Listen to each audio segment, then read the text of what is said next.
s'està tramitant una llei orgànica contra l'ocupació que pot donar un gir de 180 graus a la situació actual, que es puguin iniciar judicis ràpids quan hi hagi hagut una violació de domicili. Perquè recordem que actualment poden passar més de 6 mesos com a mínim per fer fora uns ocupes si ho vols fer mitjançant la llei. La proposta principal és que hi hagi desnonaments exprés en un màxim de 24 hores si s'ha ocupat un habitatge. Si en 24 hores no han acreditat que poden viure en aquesta propietat, ja sigui perquè tenen un títol de propietat o un contracte de lloguer real, han de deixar l'habitatge. I si no ho fan voluntàriament, ho faran per la força.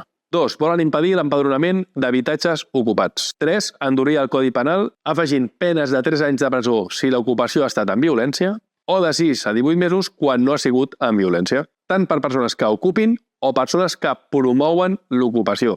I si es torna l'habitatge amb menys de